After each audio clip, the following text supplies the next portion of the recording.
Hello, and thank you for watching. My name is Bradford Roberts, Principal Broker, Founder, and Owner of TR Realty in the Las Vegas area. After watching this video, please be sure to like it as well as subscribe to our YouTube channel.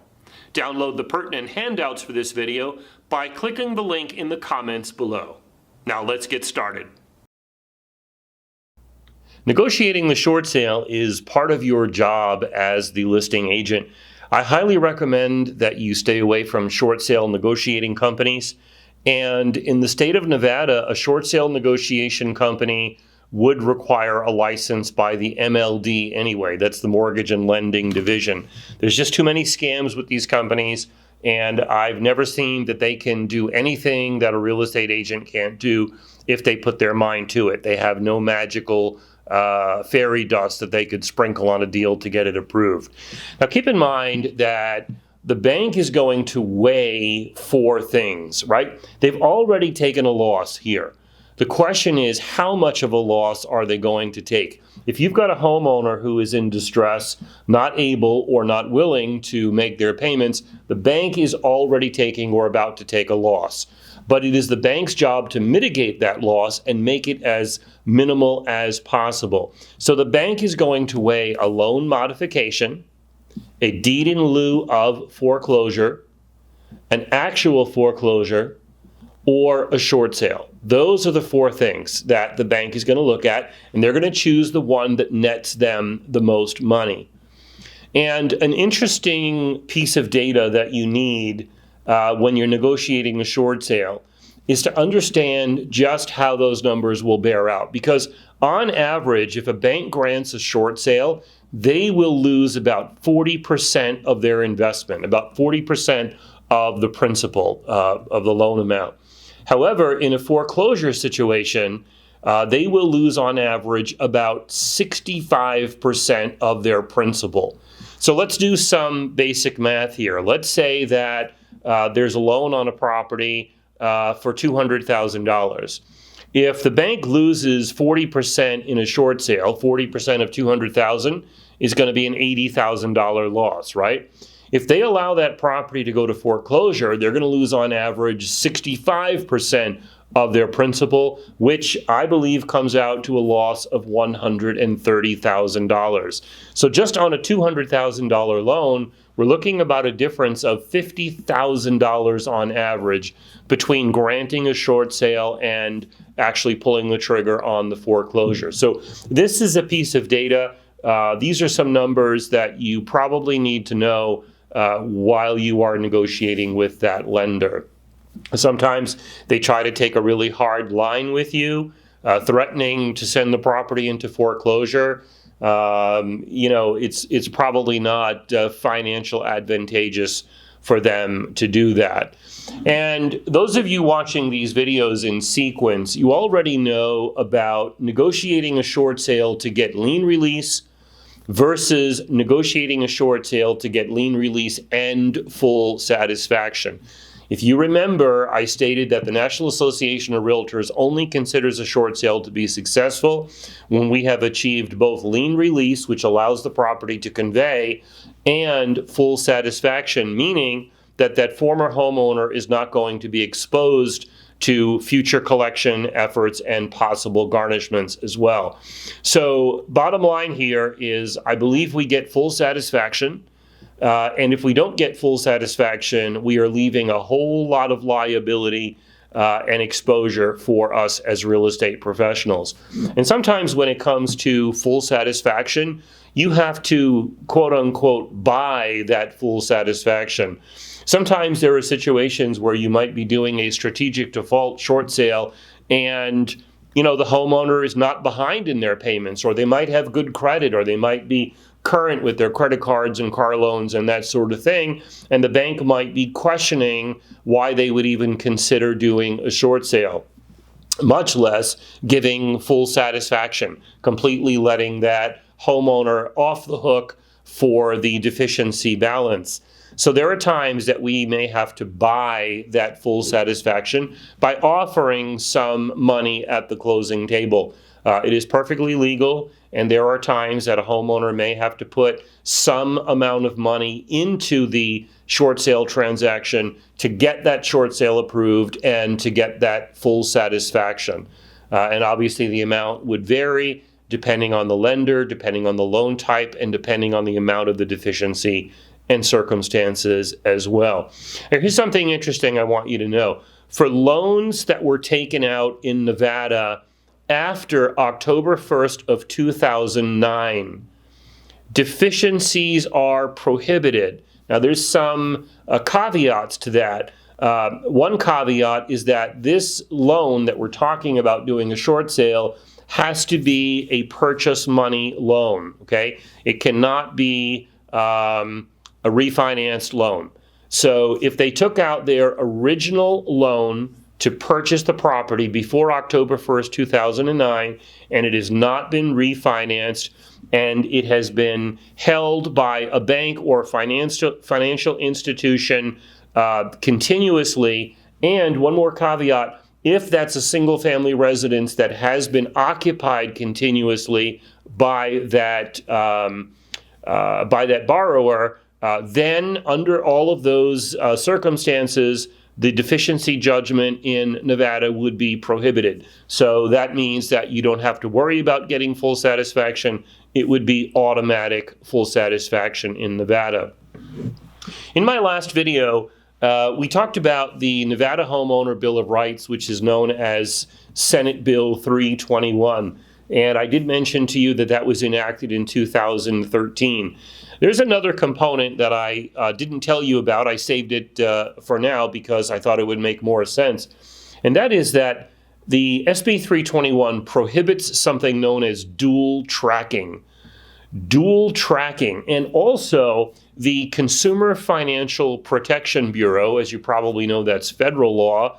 That was an agency that was created by the Obama administration. The CFPB actually banned dual tracking January 10th of 2014. So we had a law in 2013 in Nevada that was closely followed up by a federal law, January 10th of 2014, that bans dual tracking. What is dual tracking? Dual tracking is when a lender pursues a foreclosure at the same time they are working on a short sale with that borrower. So, that's just kind of dirty pool, isn't it? They're working through a short sale. We're trying to come to an amicable resolution to have a soft landing with this loan. And at the same time, the bank is aggressively pursuing the foreclosure option as well. That's how it used to be, folks. If you go back to 2007 through 13, when many of us were working lots and lots of short sales, we were always racing against that clock of foreclosure. And almost every conversation you had with a short sale negotiator or asset manager in a bank, you had that threat. They would constantly tell you, if you don't do this, if you don't give us that, we're just going to close out the short sale file and we're going to go ahead with a foreclosure. It really gives the homeowner, and not to mention the agent, a whole lot of stress and a whole lot of pressure. So that's why Nevada stepped in 13 and then the federal government in 14 to say that this kind of dual tracking is now prohibited. I'd like to talk a little bit about bankruptcy. Everyone watching this video needs to understand I am not an attorney and I am not qualified to give any advice on bankruptcies, okay? But it is my understanding as a real estate broker that if someone files bankruptcy, which, as you probably know, is federal protection from creditors, if they file bankruptcy, it is going to stop a foreclosure auction, right? So if somebody has a property that has already gone through all the steps, either a summons and complaint or a default notice, maybe they're attempting to work through a short sale, but for whatever reason, they're not successful with that, and the property is marching toward foreclosure, an auction is going to be scheduled. And bankruptcy is going to stop that auction in its tracks. Now, I'm not suggesting that we tell our homeowner to file bankruptcy as a way to stop the auction. because actually that would constitute bankruptcy fraud, a federal crime, and we're certainly not going to advocate for that. We would never tell our homeowner that if they file bankruptcy, they're going to stop an auction. Like I said, it's a crime, and we are also not attorneys, and we're not qualified to give that kind of advice. However, having said that, it is my understanding that bankruptcy stops the auction. So if the homeowner were behind with their credit card payments, car loans, maybe medical bills or other things, if they were contemplating bankruptcy at some point, if they are receiving an auction notice from the lender, this might not be a bad time to go ahead and file bankruptcy. Now, if the homeowner has filed bankruptcy, we can still proceed up to a certain point with a short sale. What is that point? Well, we can list the property, we can show the property, we can procure a buyer, we can enter into a contract to sell, we can compile our short sale package, which we've talked about in an earlier video. However, when that short sale package is submitted to the lender is going to say, we are unable to proceed from this point forward due to the bankruptcy. Now, the homeowner has every right to go to the attorney and request that the mortgage be removed from the bankruptcy petition. Again, I'm not a lawyer here, and I'm certainly not a bankruptcy expert in any way. But it's my understanding that when you file bankruptcy, you itemize all of your debts and your creditors. And it is the creditors who are included on the petition who are prohibited from any additional collection activity at that point. And consequently, if you omit a creditor from the petition when you file it, or if you later remove a creditor from the bankruptcy petition, then that creditor is free to continue their collection efforts. Remember something I told you in the first video segment of Class 6, and that is that a short sale is a collection. It's a glorified collection. So what that means is if your homeowner makes the choice, and you certainly cannot make it for them, if they make the choice to remove their mortgage from that bankruptcy petition, then you can proceed with the short sale, even though that person is still in active bankruptcy, even though that person has other creditors who are shielded from collecting on them at that time, you can go ahead with the short sale. Now, you might be thinking, why would someone do that? If they already have protection, federal protection due to the bankruptcy, why would they wish to take away the protection for that mortgage and move forward with the short sale? Well, there's a couple of reasons for that. Sometimes it is an ethical thing for people. Some people feel that they signed a financial obligation and that they have, they have an ethical drive to resolve that to the best way they can, in the best way they can. In other cases, it's greed or financial benefit because some lenders, as you know from my videos here in Class 6, some lenders will give moving money, in some cases very significant moving money. And if you just use your bankruptcy protection to stave off the foreclosure, obviously you're not going to get that moving money, which could be, as you know, as high as $30,000 in some cases. So some homeowners are willing to take the risk, remove that mortgage from the bankruptcy protection, proceed with the short sale in an attempt to, resolve the debt that they feel ethically obligated to pay, and or have a shot at that moving money. So again, I'm not an attorney. I can't give legal advice here, but I just want you to know from our perspective how this works. And if the homeowner chooses to remove the loan from the bankruptcy petition, they have to provide something known as a bankruptcy release letter. There are some attorneys who would charge a fee to do that. Most do not. They would include it as part of the bankruptcy legal fees, but that is up to each individual attorney to handle that any way they choose. And if you've got a foreclosure that is imminent, not only must you come and see your broker right away and see if there's anything that I can do to help you, but we don't give up. If you've got an auction coming 2, 3, 4 weeks away, we don't give up. We keep calling, we keep fighting right until the last hour. We do everything we can to prevent this property from going into foreclosure, as well as the subsequent financial devastation that will be caused to that homeowner. We never give up. Now, in an earlier video here in Class 6, we talked about judicial versus non-judicial. As you probably know already, Nevada is a non-judicial foreclosure state. And just like the word sounds, judicial, meaning that a foreclosure would have to go in front of a judge, versus non-judicial, where it does not have to go in front of a judge. And just so you know, that is the primary difference between a mortgage and a deed of trust. And here in Nevada, we don't technically have mortgages, even though that's the word we use all day long. It is technically a deed of trust. And there's some other minor differences as well. But for our purposes as real estate professionals, just keep in mind that the primary reason we have a deed of trust here in Nevada is because we are a non-judicial foreclosure state. In a non-judicial foreclosure state, foreclosures happen faster. They happen at a lower cost to the lender, obviously because they don't have to go in front of a judge.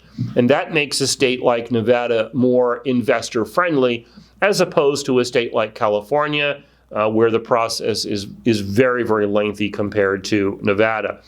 Also, in a non-judicial foreclosure state like Nevada, the lender always has the option of pursuing a judicial foreclosure. You might be thinking, well, why would they? It costs more money, it takes more time. Why would you do a judicial foreclosure if you have every legal right to do an alternative foreclosure, a non-judicial one? Why would you do that? Well, the answer is that since AB 284, we have criminal penalties in Nevada for lenders who foreclose improperly. And the reality is that lenders are sitting on countless, I don't want to say millions, but probably millions of files where if they were to have to provide paperwork as per local law, so in the state the property is located in, they probably don't have that paperwork in order.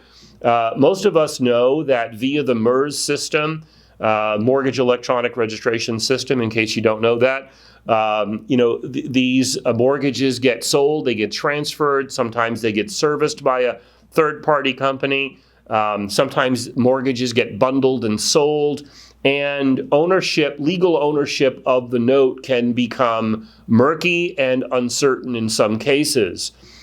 Well, in a state like Nevada that has criminal penalties if you do the foreclosure wrong, some lenders, rather than gamble with that, maybe their paperwork is not perfect, they would opt to do a judicial foreclosure and basically present their case to a judge.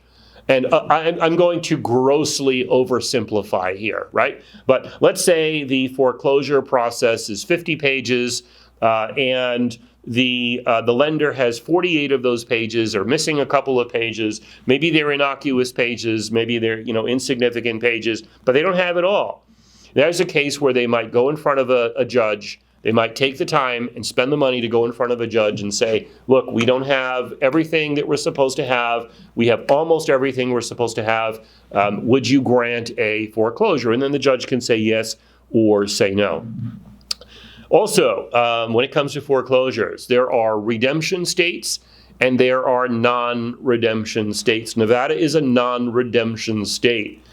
Now, what that means as a non-redemption state is that when a property goes to foreclosure auction and somebody wins the bid for that property, that new entity or person who wins the bid takes actual ownership and possession of that property immediately.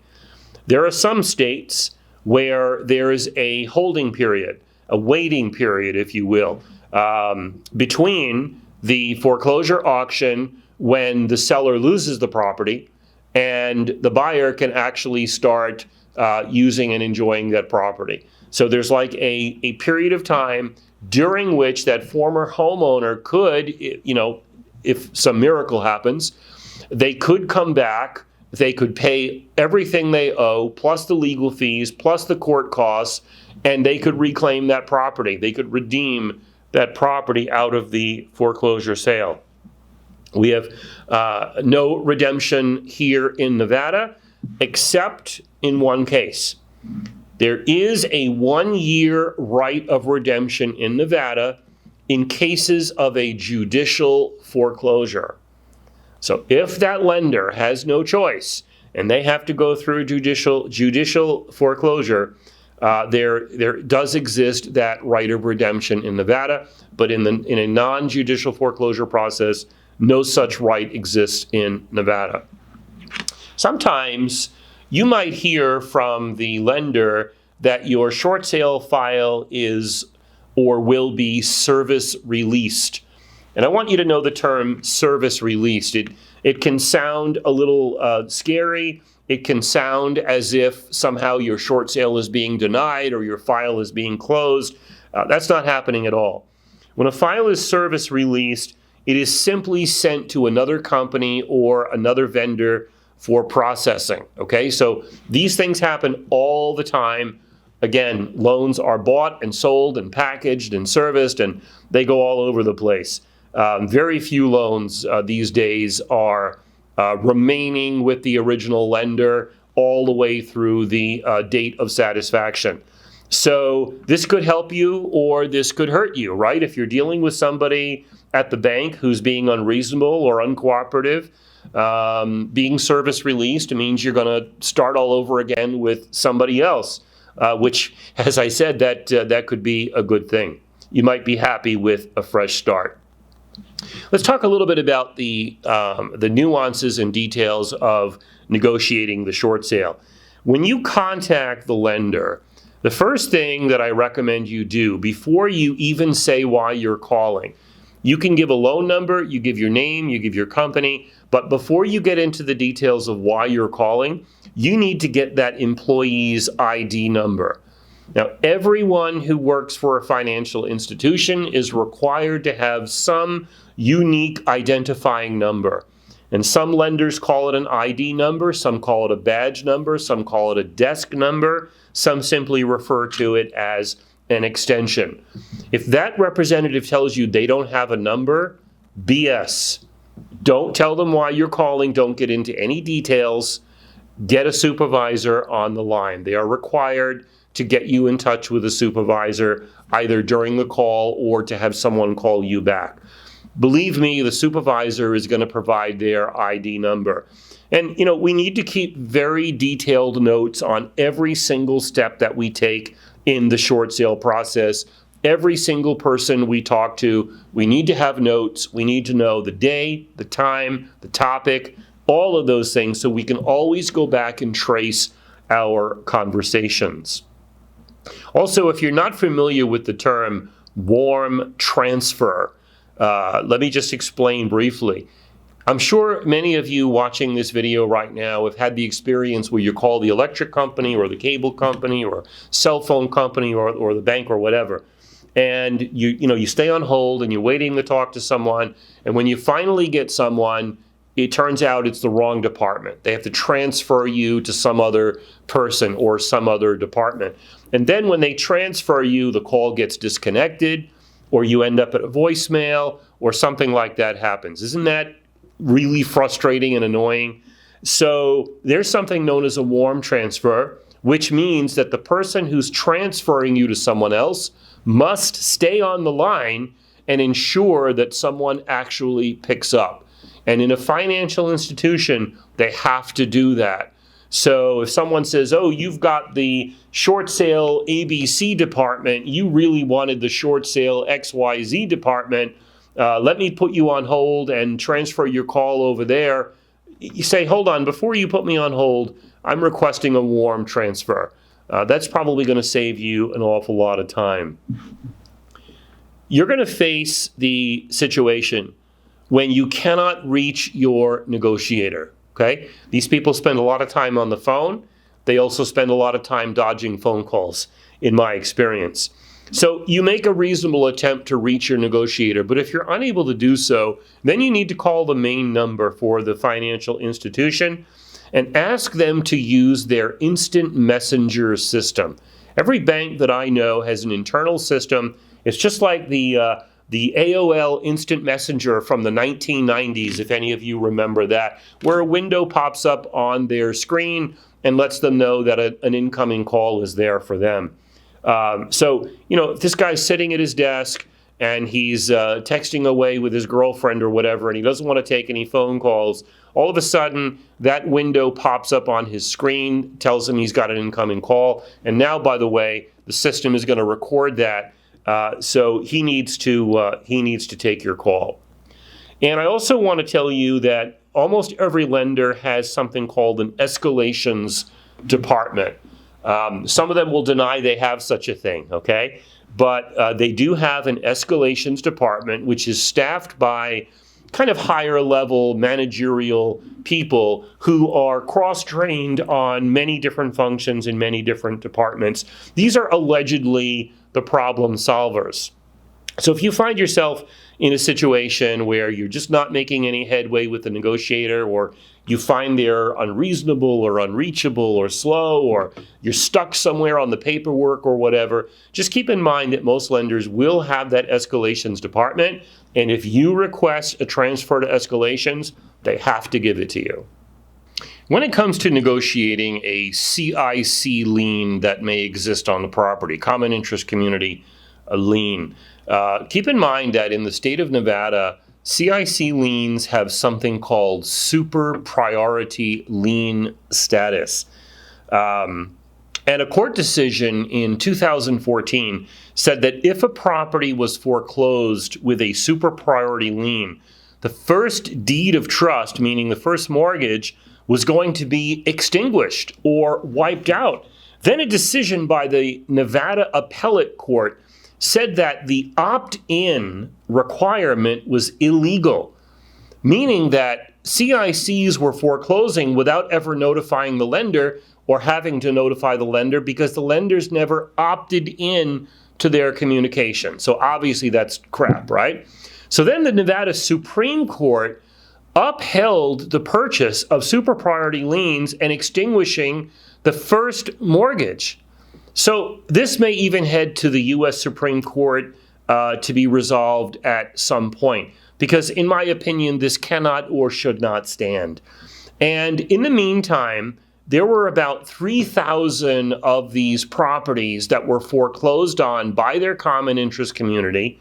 They were bought, by the common interest community, and those first and second loans in some cases were extinguished.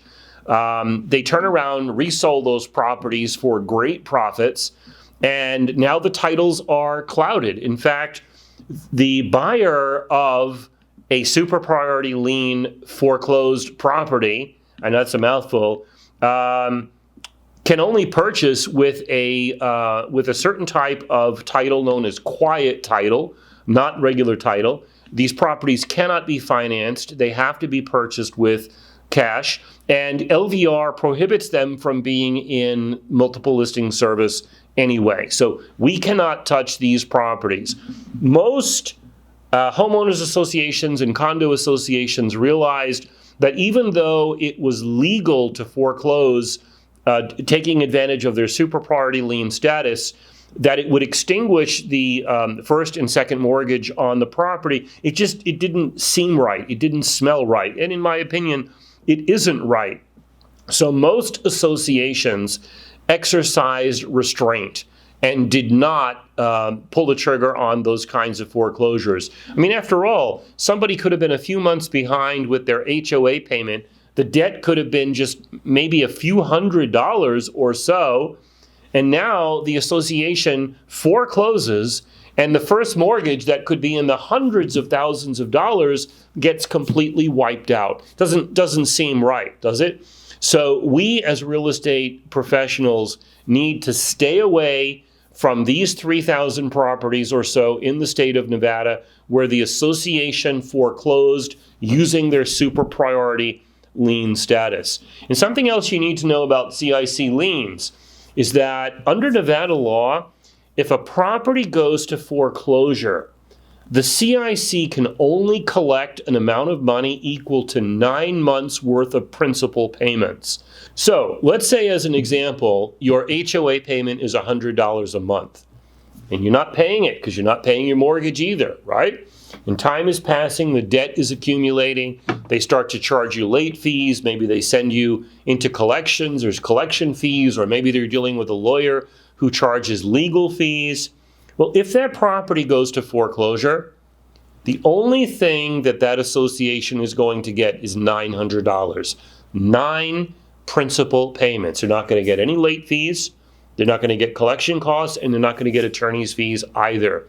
So it's really important to remember that when you're doing a short sale and there's a CIC lien on the property, and you contact that CIC to try to resolve the debt, to try to come up with an amount of money that's going to satisfy them and have them release that lien so that you can proceed with the short sale. So as an example, let's just put that into some numbers maybe to illustrate the point a bit more clearly. So in the example I just used where the payment is $100 a month, they're only going to get 9 payments if it goes to foreclosure. So let's say you offer the common interest community $1,500. Maybe their debt is now up to $5,000 with the legal fees and all that other stuff that they add on there. Maybe you offer them $1,500. If they threaten you $1,500 is not enough, we're just going to disagree to the short sale. They would preclude you. They would block you from doing that short sale in that case. Just remind them that if you're unable to succeed with the short sale, the property is probably going to go to foreclosure. And if it goes to foreclosure, the most they're going to get is that $900. So if we can work out the numbers, whether it's through a short sale program or just the process of negotiation, where they're going to get a little bit more than they would normally get if the property goes to foreclosure, I think you're going to see a lot of them are eager to work with you and to come to a resolution where they get some money and they allow you to continue with your short sale. So it's better to reduce the amount owed now. It does end up being a win-win situation. I want to circle back and mention bankruptcy one more time. There's a reason that I'm mentioning it again in a slightly different context here. Sometimes when you're doing a short sale with a seller who has filed a bankruptcy, sometimes as part of the bankruptcy, the second mortgage balance has been reduced to 0 by the court. That can happen in a situation where the amount of the second mortgage was completely underwater, basically rendering it to be unsecured debt, right? So let's say somebody has a first mortgage worth $200,000 and they have a second mortgage for $100,000. If that property drops in value down to $150,000, there's not even enough money to cover the first mortgage. How much is going to be left for the second mortgage? 0, right? So that's what I mean by turning it into unsecured debt. That second lien holder is in a really, really weak position. And sometimes, as part of a bankruptcy proceeding, the judge will turn that debt on that second mortgage into 0. It's basically worthless anymore. But the reason I mention this to you is because some people think if the debt is 0, that the lien has automatically gone away. And that might not be the case. Just because the balance of that second mortgage has been forced down to 0 does not necessarily mean that the lien has been released on the property. So you're going to need to check that. You can check it with the title company. They can do it through their preliminary title report, or you could simply inquire if that second lien still exists.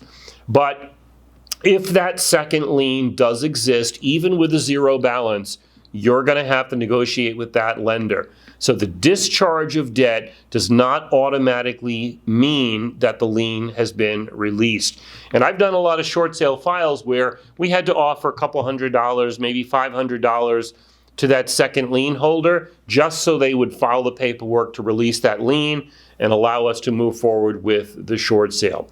Folks, when you're negotiating a short sale, don't forget to remind the lender that short sales are better, that they lose less money, that short sales reduce vacancies. And when short sales reduce vacancies, it means that homes stay in better condition. You know, if the homeowner moves out of the home during the short sale process and the home becomes vacant, if we can't get that short sale approved, that property is going to sit vacant for a long time going through the foreclosure process. That's when squatters come. That's when vandalism happens. So, you know, we sometimes need to remind the person on the other end of the phone at the bank that we are helping to mitigate that loss. They get upset at us sometimes, but really it is in their best interest to cooperate with the short sale process as well, which of course is what you want.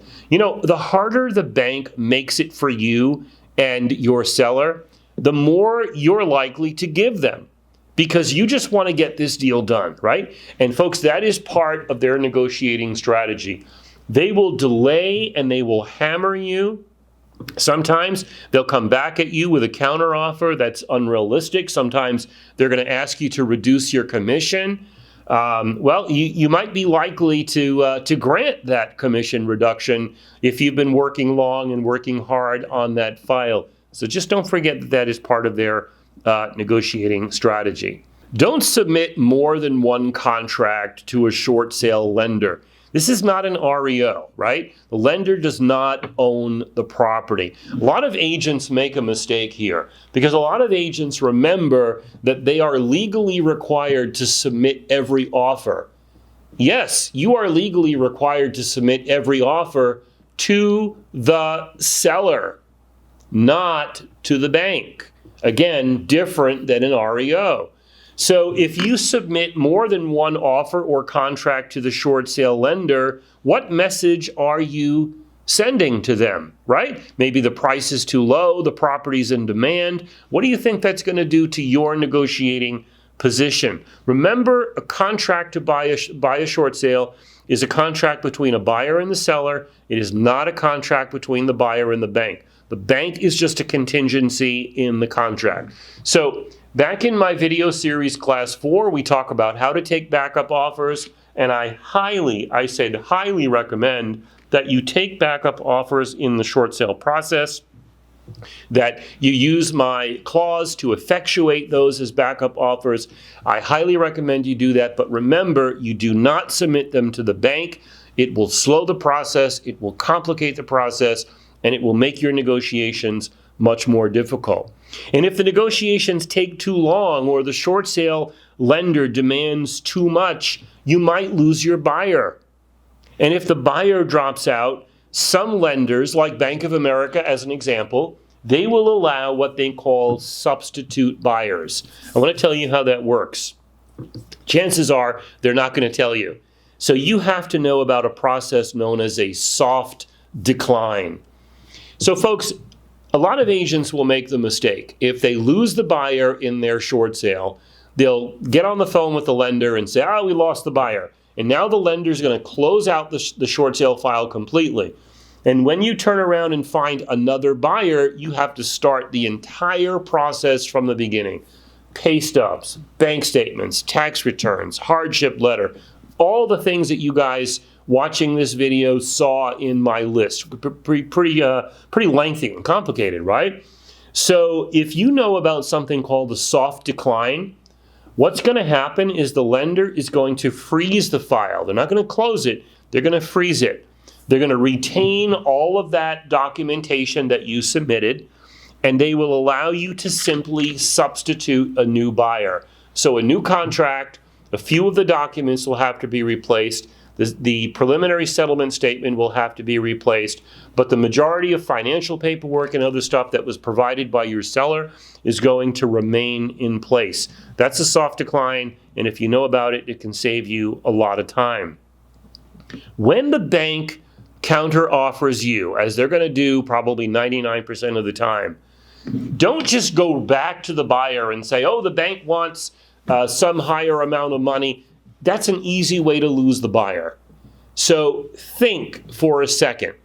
Think that you can pull money from many different places. There's all kinds of ways that we can bridge the gap other than just reaching out to the buyer, asking the buyer to pay all of that money and risk losing them, okay? You have to squeeze all sides. There are situations where the title company can actually reduce their fees.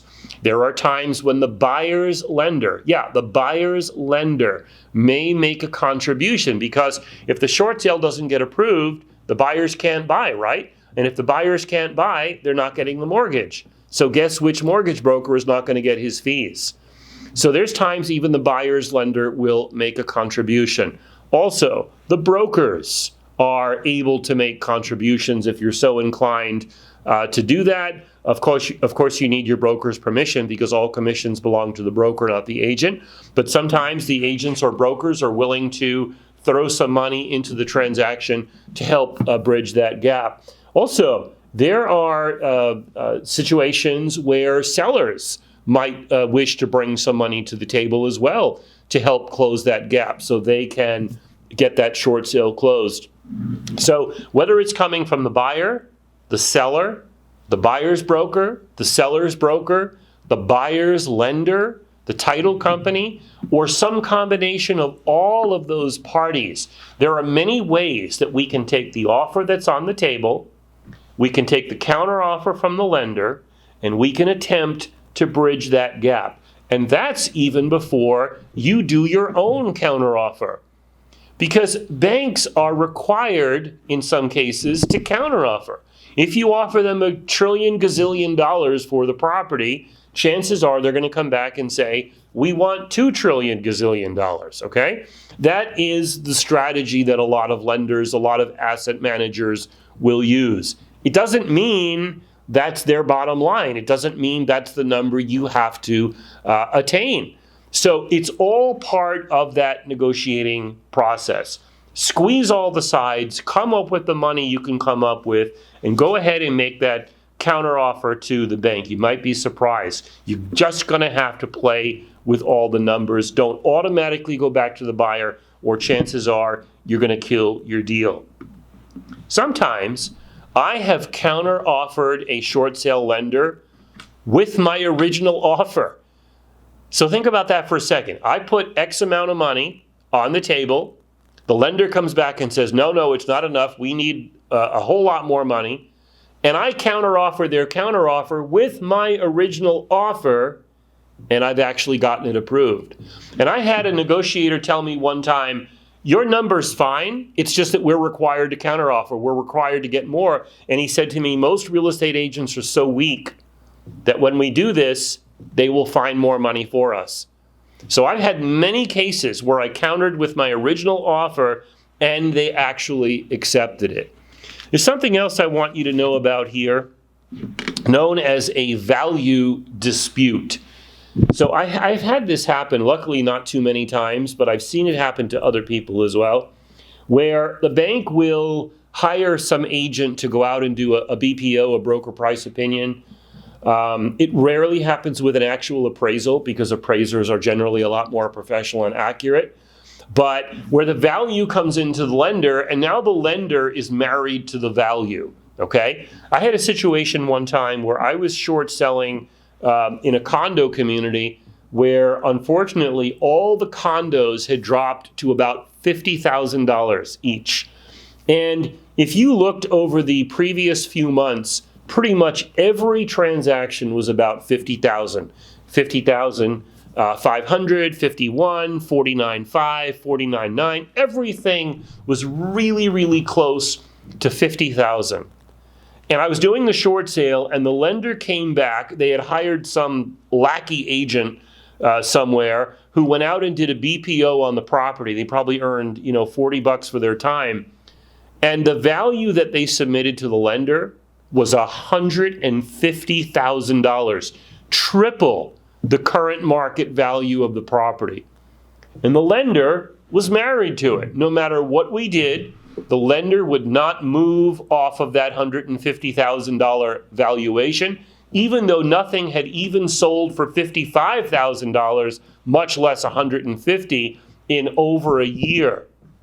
So there are cases where this will not work, but most of the time, if you think the BPO and or appraisal has come back with an unrealistic value and now the bank is really stuck to that number, you can request something called a value dispute. And that's kind of a fancy way of saying, hey, go do it again. We want another BPO or we want another appraisal on that property. It just might work for you. When you're negotiating a short sale file, you have to follow up a couple of times a week or so. Don't wait more than 2 or 3 business days to check on the file. There's all kinds of situations where the bank will tell you, the next thing is going to take 10 days.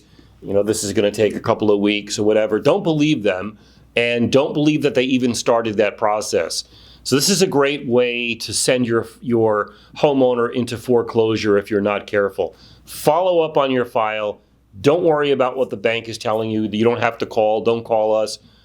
Call at least a couple of times a week. Follow up. Be aggressive to get this short sale approved. And there's also some lenders that work with auction.com. This kind of sucks in my opinion, but don't panic. If the lender chooses to do this, there's nothing you can do to stop it. Basically what's going to happen is they're going to take your short sale offer. They're going to take the property, put it on auction.com. They're going to allow a certain period of time to pass to see if they get a better offer. They usually don't, but some of them actually want to offer that property to the public to see if they can beat your offer. The bad news for you is if they're able to beat your offer, you're done, and they're not going to approve your short sale at all. But most of the time, it doesn't happen. You just have to wait and go through that teeth gritting process. When the short sale lender, should I say if or when the short sale lender issues an approval letter, before you rain down confetti on everyone and congratulate yourself of what a great job you did here, you need to read it top to bottom, inside out. I would say easily a third of the short sale approval letters that I've seen contained grievous errors. I've received short sale approval letters. Congratulations, your short sale has been approved. You need to close by yesterday. Right? That's happened many, many times. I've received short sale approval letters with the wrong address. I've received short sale approval letters where the numbers are completely different than we agreed on. And very importantly, I've received short sale approval letters where the negotiator had agreed to full satisfaction, but now, somehow, strangely, the full satisfaction clause did not make it into the short sale approval letter. So this is something you want to read and study with a magnifying glass, put down the margarita, fire up the coffee, get in there carefully and make sure it's exactly what it's supposed to be. And if it's not, you need to get it fixed right away before you let your homeowner or the other agent or anybody know that you've got a short sale approval. Get it right. It really, really matters.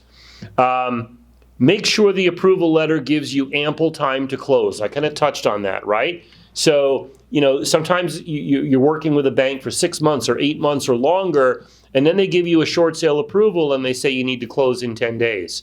How is that realistic when the buyer gets a due diligence period? Chances are the buyer has to apply for their mortgage. The seller has to prepare to move out of the property. So you need to fight this right out of the gate when they send you that short sale approval. You need to get that deficiency waiver language. You need to get ample time to close. Fix the mistakes right away. Because folks, if you don't have ample time to close, and now you need to go back to the lender and say, we need another week or something on the file, it is extremely difficult to get a lender to agree to an extension when you're getting close to closing. Sometimes, folks, it's impossible. So if you don't think you have enough time, when you see that short sale approval letter, get it fixed, get it adjusted right now, knowing that it will be very, very difficult, if not impossible, to get it fixed later. And that's how you can lose the short sale approval completely, you can lose your buyer completely, and you can send the property into foreclosure. Now, when you have a correct short sale approval letter, you need to disseminate it to the parties immediately. You get it to your seller, right? It's his short sale. You get it to the buyer's agent. And when you send it to the buyer's agent, I highly recommend that you send it along with another form known as a lender's short sale approval addendum. Let me say it again, lender's short sale approval addendum. This is going to protect your seller, your homeowner. And in the next segment, when we get into the paperwork, I'm going to get into that form, and I'm going to explain to you the details of why that offers protection to the homeowner. But for right now, what I want you to know is whenever you send that short sale approval letter, it should be accompanied by the lender short sale approval addendum. And of course, you're going to send the approval letter to the title company, and everybody is involved. Some of you might be thinking, why would I even have the right at this point to send another form, the lender short sale approval addendum? Why would I have the right to attach that to the short sale approval letter? Well, the SSAPA gives you that right. The short sale addendum to the purchase agreement gives the seller the right to send that document. And in my next segment, when we do the short sale addendum to the purchase agreement and we do the lender short sale approval addendum, you're going to see how the paperwork comes together. But this is what I want you to know at this point in this video. And two more points before we conclude this segment here. One is, don't forget that the final settlement statement has to go through the approval process in a short sale right before close of escrow. So what we've had is all preliminary stuff up to this point. But right before we are ready to close escrow, and typically this is done by the title company, but you might need to remind them, they need to reach out to the lender one more time and get that final settlement statement approved. Why can't you do it earlier? Because the numbers would be different. So this is the final settlement statement. And when you get a short sale approval letter, they're going to tell you who you need to be reaching out to for that final approval. So you're going to have a person, you're going to have a phone number and or email address to complete that process. But make sure it's done. Even if it's a title company doing it, which it should be, make sure it's done about a couple of days or so before you intend to close escrow, because without that final approval, you're not going to close your transaction. And lastly, stripping the house is a crime. I've dealt with many, many situations over the years where a homeowner thought, hey, I can take the palm trees out of the backyard, I can take the kitchen cabinets, I can steal the appliances. No, you can't. All of that stuff is part of the property. And as such, if you try to remove any of that, not only are you going to lose the buyer, but you're committing mortgage fraud. Do not allow your seller to strip anything out of the property that does not belong to them. And if it's part of the property, if it's attached to the real property, it does not belong to them. It's going to belong to the buyer, and it must convey. I would like to thank you for watching this video. I hope it was informative for you. If you are licensed with another brokerage in Southern Nevada and would like to talk with me, please text me or visit our website. See you next time.